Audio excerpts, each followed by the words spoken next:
Chapter 4. Military Commanders of the Korean War.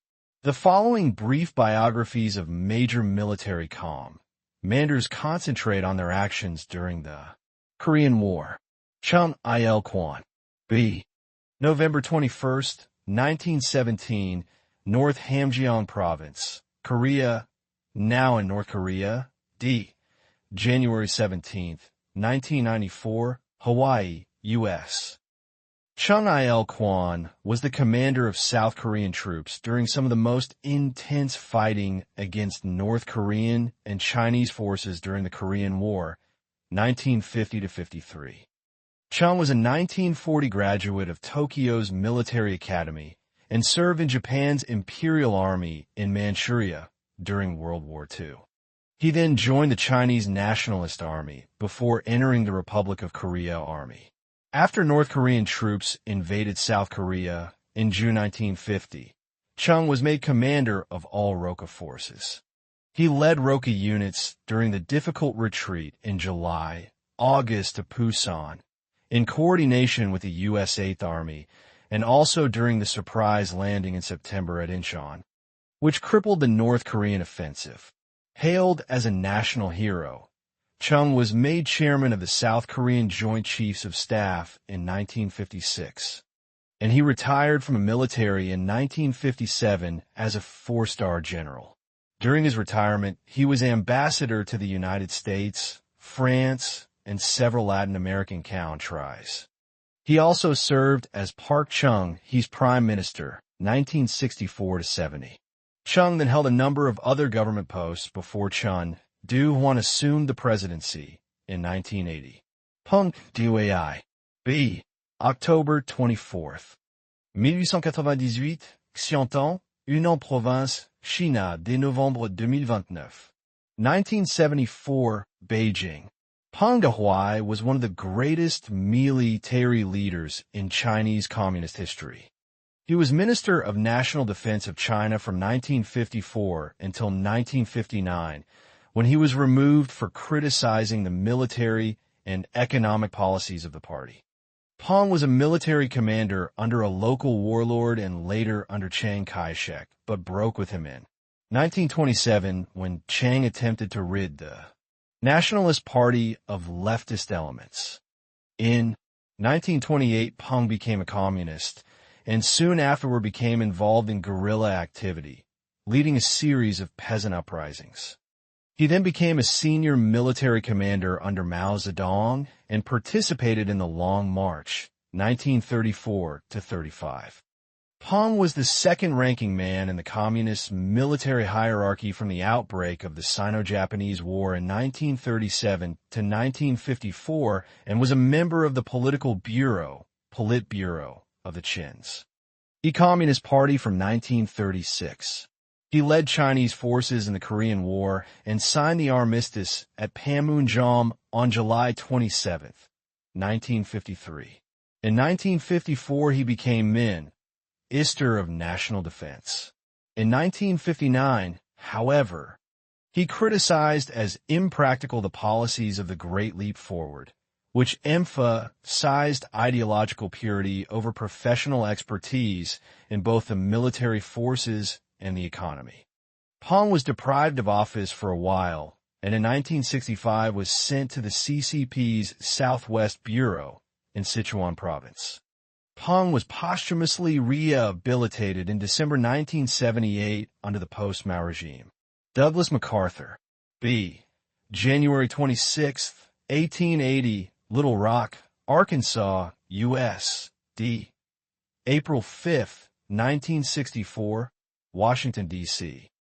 Douglas MacArthur was the U.S. general who commanded the Southwest Pacific Theater in World War II.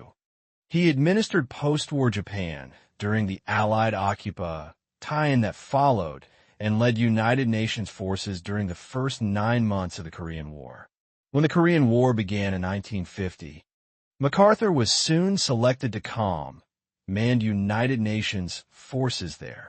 After stemming the North Korean advance near Pusan, he carried out a daring land at Incheon in September and advanced into North Korea in October as the North Korean army rapidly disintegrated. In November, however, massive Chinese forces attacked MacArthur's divided army above the 38th parallel and forced it to retreat to below Seoul. 2 months later, MacArthur's troops returned to the offensive, driving into North Korea again. On April 11, 1951, Truman relieved MacArthur of his commands because of the general's insubordination and unwillingness to conduct a limited war. Returning to the United States for the first time since before World War II, MacArthur at first received widespread popular support. The excitement waned after a publicized Senate investigation of his dismissal. In 1944, 1948, and 1952, conservative Republican groups tried in vain to obtain MacArthur's nomination for the Prix d'Enquête. MacArthur accepted the board chairmanship of the Remington Rand Corporation in 1952. Thereafter, except for these duties and rare public appearances, he lived in seclusion in New York City. He died in Washington, D.C. in 1964 and was buried at Norfolk, Virginia. Walton H. Walker. B. December 3, 1899, Belton, Texas, U.S. D. December 23, 1950, near Seoul, S. Corps. Walton H. Walker was commander of the U.S. 8th Army during the difficult opening months of the Korean War. In September 1948, Walker was transferred to Japan to command the 8th Army, which constituted the ground arm of MacArthur's Far East Command. Following the North Korean invasion of South Korea on June 25, 1950, 8th Army headquarters transferred to Taegu, S. Corps. Walker also received command of the Republic of Korea Army and of other United Nations forces as they arrived. With most of his U.S. units under strength, his Roka forces demoralized, and tactical air support insufficient, Walker was forced to fight a stubborn withdrawal into the southeast corner of the Korean peninsula. On July 29th, he issued a stand or die order, declaring, "There will be no Dunkirk, there will be no Bataan." Nevertheless, his defensive line continued to contract until the arrival of reinforcements, heavy armaments, and increased air support enabled him to establish a 140-mile, 225 kilometers, Pusan perimeter, centered on the port of Pusan. His skill in shifting reserves to blunt North Korean attacks on the Param. Eder held the line and gained time for the organization of the X-Corps under Edward M. Almond and its landing at Incheon on September 15th. The pressure thus relieved, Walker was able to go on the offensive. Although the Roka and X-Corps pushed into North Korean territory and briefly held the North's capital, Pyongyang, by December they again had been forced back to the 38th parallel by a Chinese offensive. The 8th Army made contact with the X-Corps on September 26th and, with some reluctance on Walker's part, but on the orders of MacArthur, they pushed together into North Korean territory. The Roka I Corps took Wonsan, the U.S. I Corps took the North's capital, Pyongyang. Then on November 25th, a massive offensive by Chinese forces on UN lines at the Cheongshan River quickly turned the tide. Falling back under extreme pressure, Walker abandoned Pyongyang on December 5th and 10 days later established a new line roughly on the 38th parallel, the original dividing line between North and South Korea. He was killed in a Jeep accident on the road between Seoul and the new front established at the 38th parallel. Walker was succeeded as commander of the 8th Army by Matthew B. Ridgway. Edward M. Almond, B. December 12, 1892, Luray, Virginia, U.S. June 11, 1979, Anniston, Alabama. Edward M. Almond held important command positions with the U.S. Army during the Korean War. In June 1946, Amon was transferred to MacArthur's FECM headquarters in Tokyo, eventually becoming Chief of Staff, with a permanent rank of Major General. With the outbreak of the Korean War in, Major General Edward M. Amon, third from right, with some of his staff officers, October 1950. Popper photo / Getty image. June 1950. He assisted MacArthur in planning for an amphibious assault midway up the west coast of the Korean peninsula. In recognition of Amon's services, MacArthur appointed him commander of the newly created X Corps. After land, NG at Incheon on September 15th, Amon's corps quickly took Seoul, the South Korean capital, and linked up with Walker's 8th Army, trapping some 120,000 North Korean troops between them. In October, the X Corps moved by sea around the peninsula and landed unopposed at Wonsan, on the east coast of North Korea. Following MacArthur's plan, Amon pushed north and reached the Chinese border at the Yalu River by November 21st. But massive Chinese counterattacks forced UN forces to withdraw. By December 11th, the X Corps had concentrated in the port of Hungnam, whence it embarked for Pusan. Incorporated into the 8th Army, the X Corps re-entered the line in east-central Korea and Pardesai, paided in the gradual advance back across the 38th parallel. Amon remained in command of the X Corps until July 1951. He was then given command of the Army War College, a post he held until his retirement from the military in January 1953. James Albert von Vliet, B. March 19, 1892, Coatesville, NJUS, D. September 23, 1992, Polk City, Florida. James Alward Van Fleet was a division and corps commander in the U.S. Army during crucial World War II battles, notably the Normandy invasion and the Battle of the Bulge, and was commander of U.S. ground forces during much of the Korean War. In April 1951, Van Fleet was named to succeed Matthew B. Ridgway as commander of the 8th Army in Korea, which included all U.S. ground forces as well as South Korean and other units. His command lasted through months of bitter fighting for small tactical advantages while armistice negotiations dragged on. He was promoted to general in July 1951, but he grew impatient with what he viewed as restrictions placed on his army's ability to fight and was replaced by Maxwell Taylor in February 1953. At that point, he retired from the military.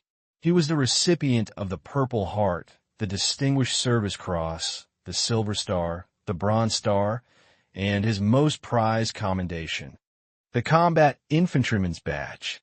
Matthew B. Ridgway, B. March 3, 1895, Fort Monroe, Hampton, Virginia, USD. July 26, 1993, Fox Chapel, near Pittsburgh, Pennsylvania. Matthew B. Ridgway was the U.S. Army officer who planned and executed the first major airborne assault in U.S. military history with the attack on Sicily, July 1943. Assuming command of the U.S. 8th Army in the Korean War during the Chinese Communist Offensive in late 1950, Ridgway rallied the United Nations forces and initiated a counteroffensive that drove the Chinese out of South Korea. Promoted in 1951 to the rank of general, he succeeded MacArthur as Allied commander in the Far East and continued the successful defense of South Korea. He subsequently oversaw the end of the U.S. occupation of Japan in 1952. In 1952, Ridgway succeeded General Dwight D. Eisenhower as Supreme Commander of Allied forces in Europe, and the following year he was appointed Chief of Staff of the U.S. Army. He retired in 1955 as a general. Ridgway was awarded the Presidential Medal of Freedom in 1986 and the Congressional Gold Medal in 1991. Dwight D. Eisenhower hands over his position of Supreme Allied Commander Europe, SSER, to Matthew B. Ridgway on May 30th, 1952. Encyclopedia Britannica, Incorporated. Mark Clark, B. May 1st, 1896, Madison Barracks. New York, U.S., D. April 17th, 1984, Charleston, South Carolina. Mark Clark was a U.S. Army officer during World War II. He commanded Allied forces, 1943 to 44, during the successful Italian campaign against the Axis powers. In May 1952, during the Korean War, he was given command of all United Nations troops in Korea, hold ing that post until after an armistice was signed, July 1953. He retired from the Army the same year. Clark served as president of the Citadel, a military college in Charleston, South Carolina, from 1954 to 1966. Chapter 5. Korea, still divided, 1953. South Korea modernized. In the 1950s, South Korea had an underdeveloped, agrarian economy that depended heavily on foreign aid. The military leadership that emerged in the early 1960s and led the Count Tri for a quarter century may have been autocratic and, at times, repressive, but its pragmatic and flexible commitment to economic development resulted in what became known as the Miracle on the Han River. During the next 3 decades, the South Korean economy grew at an average annual rate of nearly 9%, and per capita income increased more than 100-fold. South Korea was transformed into an industrial powerhouse with a highly skilled labor force. In the late 20th century, however, economic growth slowed, and in 1997, South Korea was forced to accept a $57 billion bailout from the International Monetary Fund, IMF, then the largest such rescue in IMF history. The country also wrestled with reforming the chaebol and liberalizing its economy. Nevertheless, its economy enjoyed a recovery in subsequent years, and the country entered the 21st century on a relatively firm economic footing. South Korean society underwent an equally rapid transformation after the Korean War. The population more than doubled between the end of the war and the turn of the 21st century. Simultaneously, modern education developed rapidly, again with considerable government involvement, but also because of the resurgence of the Korean people's traditional zeal for edu, Katayan after decades of repression during the Japanese occupation period. The growth of educational institutions and of commercial and industrial enterprises in and around South Korea's major cities attracted an increasing number of rural people to urban areas. Seoul, in particular, grew some tenfold to about 10 million people between the end of World War II and the early 21st century. There was a corresponding growth in communications media, especially newspaper and magazine publishing.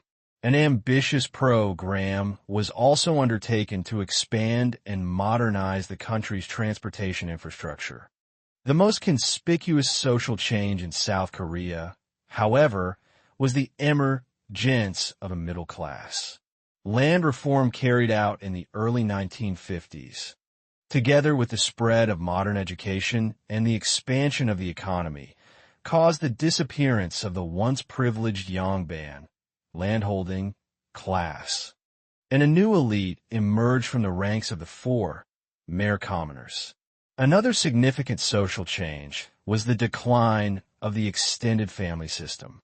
Rural to urban migration broke traditional family living arrangements, as urban dwellers tended to live in apartments as nuclear families and, through family planning, have fewer children. In addition, women strenuously campaigned for complete legal equality and won enhanced property ownership rights. Women also won the right to Ister as a head of family in a new family register system, Hojak, that took effect in 2008. Under the old system, only men could register as family heads.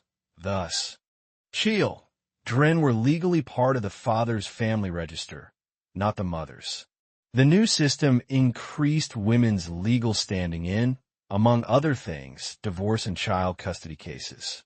This system also granted adopted and stepchildren rights that were equal to those of biological children, for example, in matters of inheritance.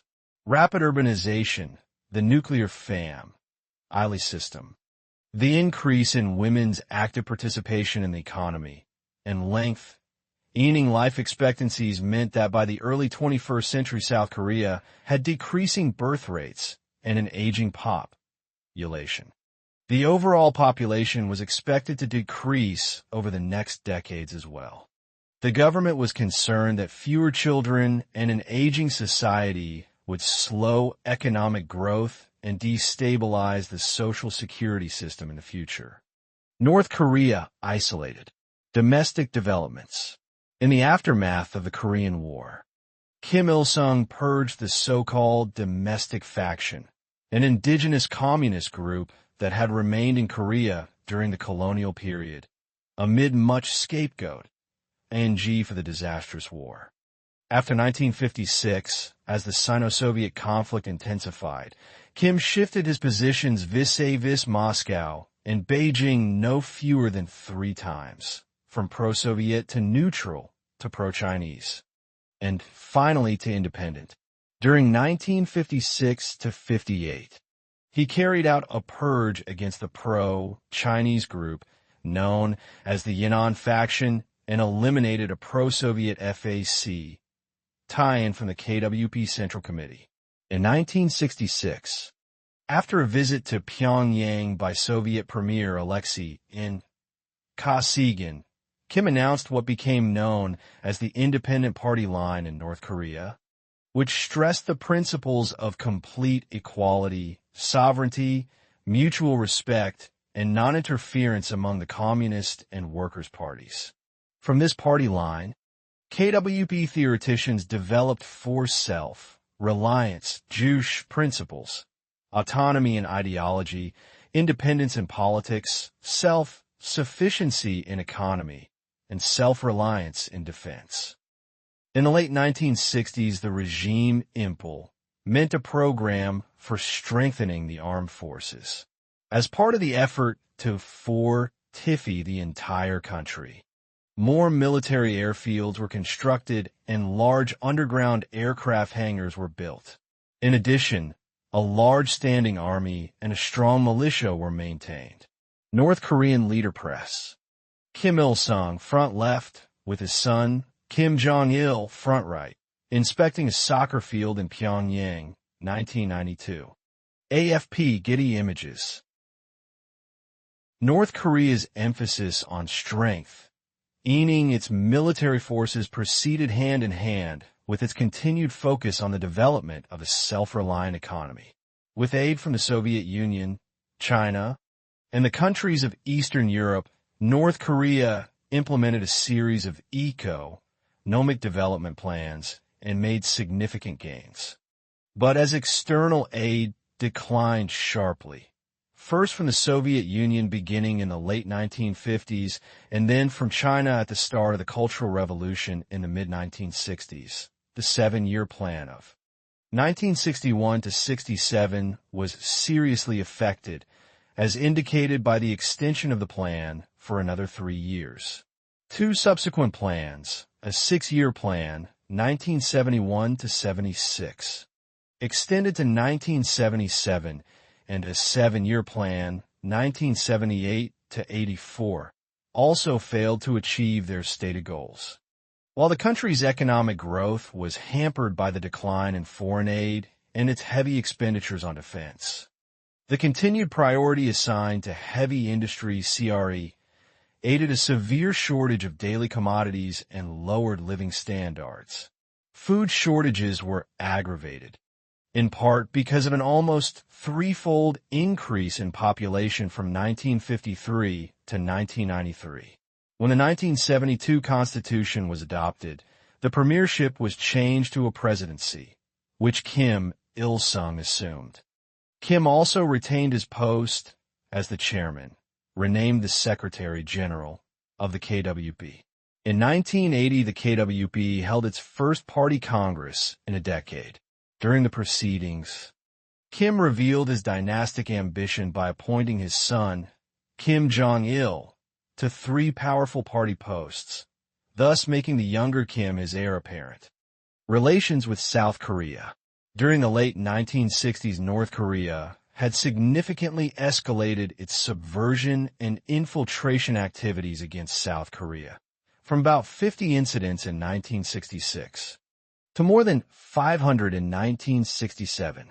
One of its most brazen acts occurred on January 21, 1968, when a group of 21 North Korean commandos managed to reach within a few hundred yards of the South Korean presidential palace in Seoul in an attempt to kill President Park Chung-hee.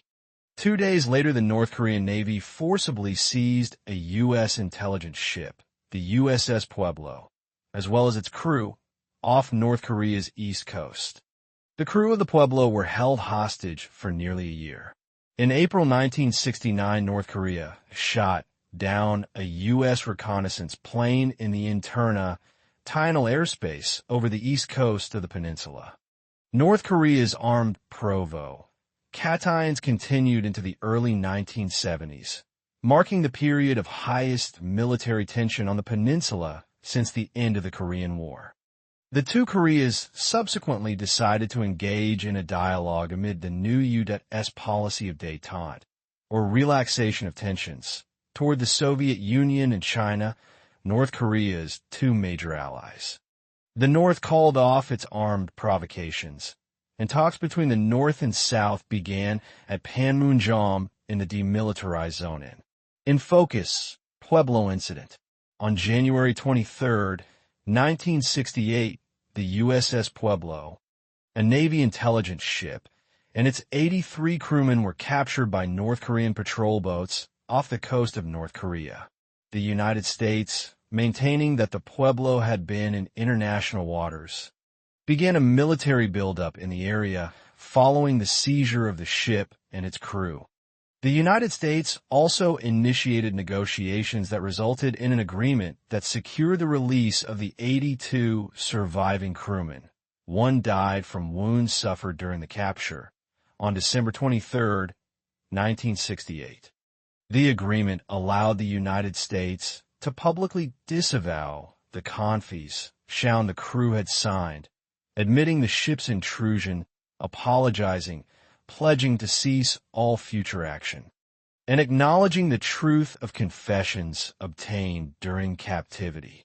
However, a naval inquiry into these confessions and the actions of Commander Lloyd M. Booker produced no apparent disciplinary action. September 1971.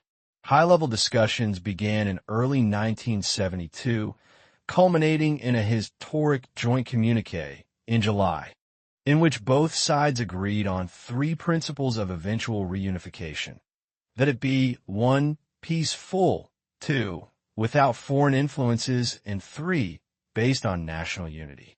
High-level discussions continued until August 1973, when they were unilaterally suspended by the North. As the Vietnam War wound down in U.S.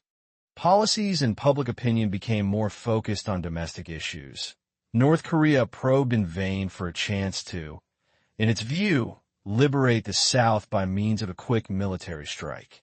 Meanwhile, South Korea tried to forestall a possible withdrawal of U.S. troops from Korea for fear of a North Korean invasion. In addition, human rights in South Korea became a thorny issue in the United States. These trends together served to worsen U.S. South Korean relations as well as inter-Korean relations until the early 1980s. South Korea's President Park was assassinated on October 26, 1979, and in 1980 General Chun Du-hwan seized power. Meanwhile, the strongly anti-communist Ronald Reagan was elected president in the United States, ushering in closer U.S. South Korean ties and cooler U.S. North Korean relations. In the early 1980s, North Korea's pole, icy toward the south, alternated, often bewilderingly, between peace overtures and provocation. In October 1980, Kim Il-sung unveiled a proposal for the creation of a Confederate Republic, the Koryo Confederation, through a loose merger of the two Koreas based on equal representation. Later in the decade, however, the North engineered two major terrorist incidents against the South. The first was a bombing assassination attempt against President Chun in Rangoon, Burma, now Yangon, Myanmar, on October 9, 1983, that killed 17 members of the presidential delegation. The second was the destruction by time bomb of a South Korean airliner over the Indian Ocean on November 29, 1987, killing all 115 people on board.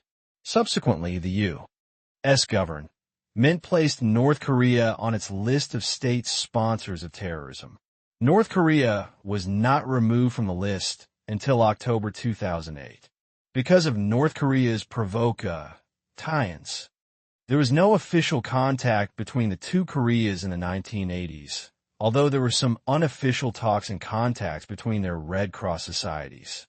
North-South relations reached a milestone in 1991 with the simultaneous admission of the two countries to the UN in September and a series of prime ministerial talks that produced two agreements in December. One that pledged non-aggression, reconciliation, exchanges, and cooperation, and a joint declaration on the denuclearization of the Korean Peninsula. The agreements went into effect in February 1992. However, little came of them, especially after North Korea became embroiled in the controversy over its nuclear program, and as it suspended all contacts with South Korea in early 1993. International relations. North Korea remained one of the most isolated and inaccessible countries in the international community, with severe restrictions on travel into or out of the country, a totally controlled press, and an ideology of self-reliance. In the 1970s and 1980s, the North Korean government maintained its balanced diplomatic posy, time between the country's only two significant allies, China and the Soviet Union, while sustaining a hostile attitude toward the United States.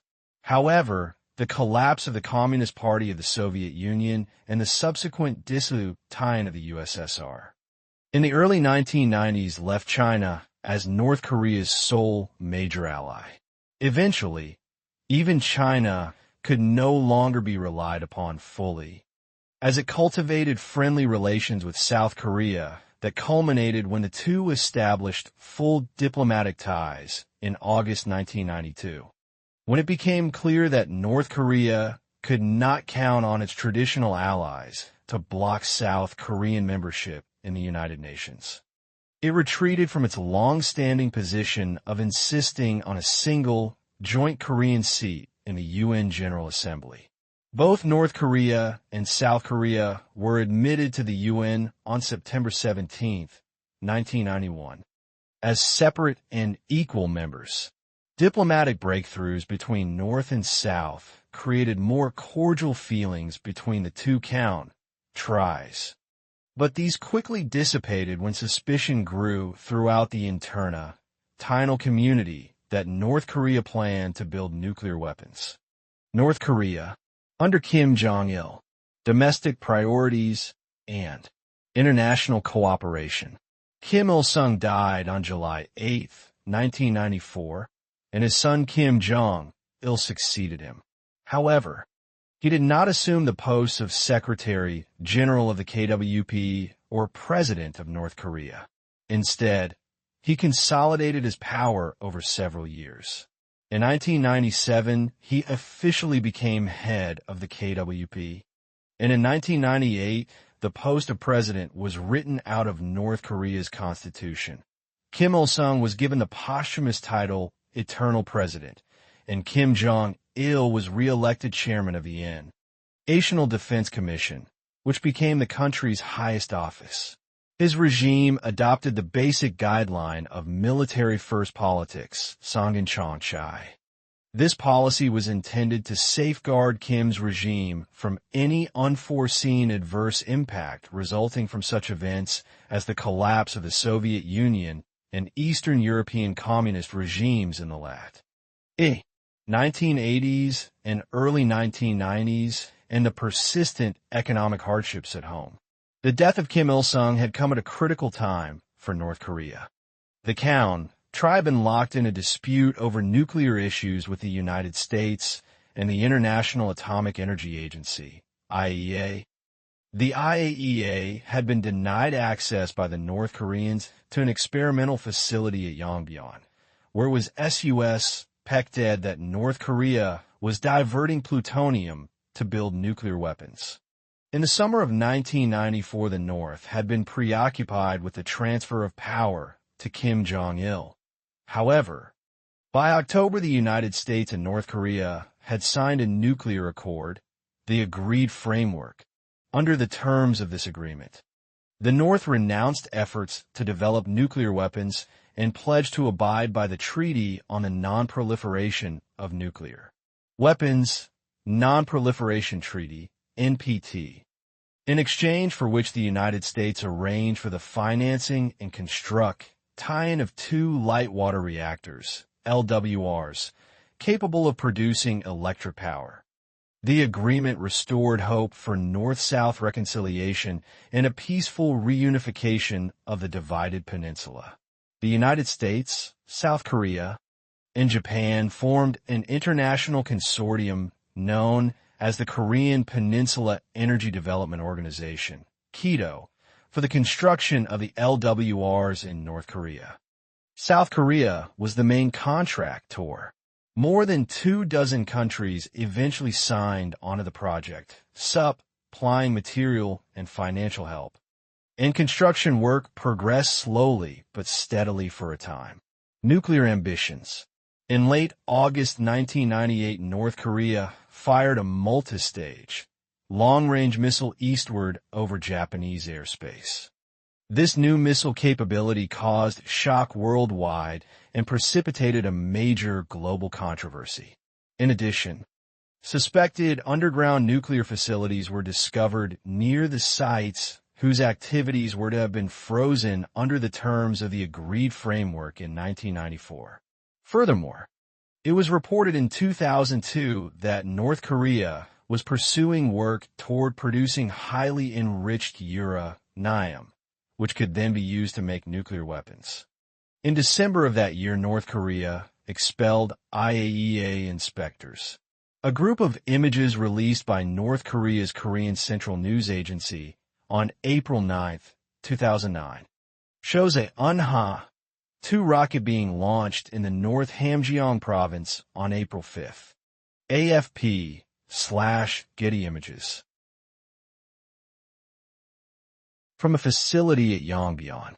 In January 2003, North Korea withdrew from the Non-Proliferation Treaty, and nuclear research operations openly resumed at Yongbyon. Multi-party talks were aided to resolve the various nuclear issues and ultimately came to involve the United States, North and South Korea, Russia, China, and Japan. These 6-party talks, as they were termed, ended in 2004 without reaching a resolution. In 2005, North Korea claimed to have nuclear weapons capability, although it was unknown whether the claim was true.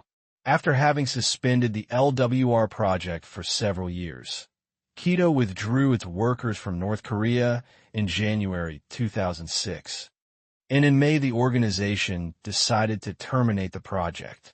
In October, a seismic event was detected at Kilju, North Hamgyong province, and North Korea announced that it had carried out an underground test of a nuclear weapon. The country conducted another, more powerful underground nuclear test in May 2009, again near Kilju. Internal challenges and international relations. Throughout the 1990s, North Korea's SUF feared severe food shortages that caused widespread starvation. In efforts to help North Korea cope with this crisis, South Korea, Japan, the United States, and international relief agencies, including the UN World Food Program, provide emergency food and medical assistance. The North Korean government's response inside the country included officially promoting what it called the Arduous March, also termed the Meal Skipping Campaign. Despite these measures, hundreds of thousands of North Koreans died of starvation in the latter half of the 1990s, and a UN study found that life expectancy had decreased substantially and infant mortality had increased dramatically. The country's economic situation began improving in the early 21st century, in part because of North Korea's own efforts to accommodate certain aspects of market economics, including more open trading policies. After Kim Jong-il's consolidation of power under the 1998 Constitution, his regime began to pursue formal diplomatic relations with many countries, including those of Western Europe. By early 2001, North Korea had established relations with most of the West amid a friendlier climate created by the improv ing inter-Korean relations. The United States, South Korea, and Japan also had reasons for keeping diplomatic channels open with North Korea, such as maintain ing peace and seeking improvements in the country's human rights situation. Despite its successes with other countries, however, North Korea did not make any substantive progress in its diplomatic talks with Japan and the United States, even after years of direct contact. Relations with the United States, in particular, reached a low point in January 2002 when U.S. President George W. Bush named North Korea with Iran and Iraq as part of an axis of evil of countries that were pursuing the development of weapons of mass destruction. Tensions remained high for several years. Multi-party talks in 2008 resulted in the U.S. government's removal of North Korea from its list of state sponsors of terrorism in October, as North Korea took certain previously agreed-upon steps in tie-in with the pending nuclear issues.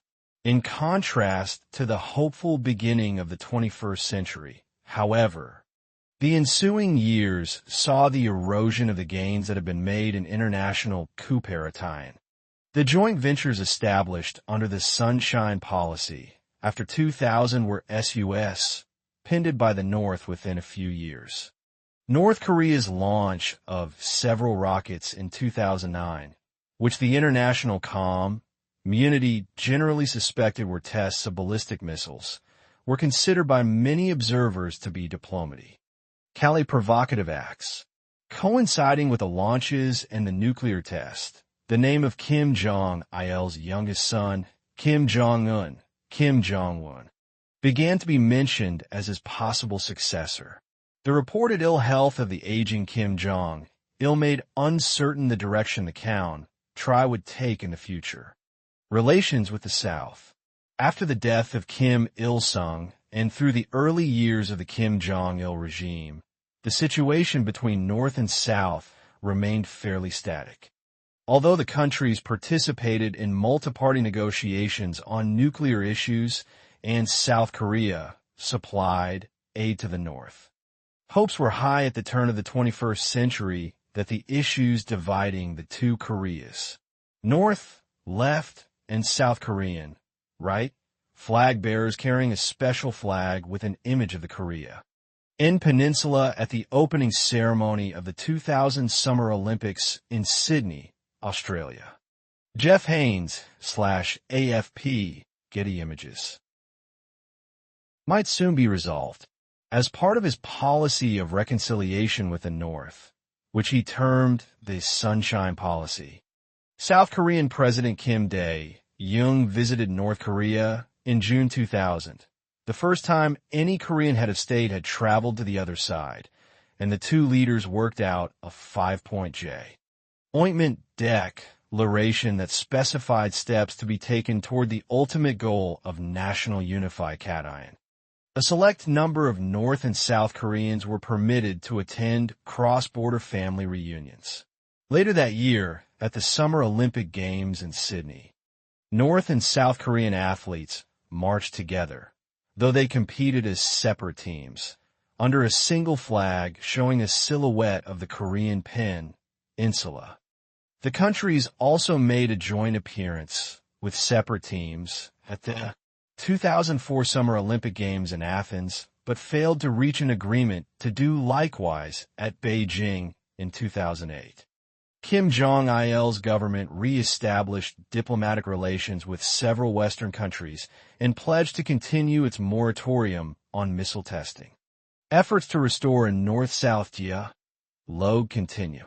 In May 2007, trains from both the North and the South crossed the demilitarized zone to the other side, the first such travel since the Korean War.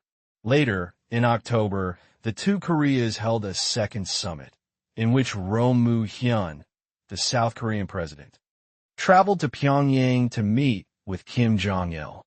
The December 2007 election of Lee Myung-bak as South Korean president began another period of tension in inter-Korean relations as Lee took a more hardline position toward Pyongyang.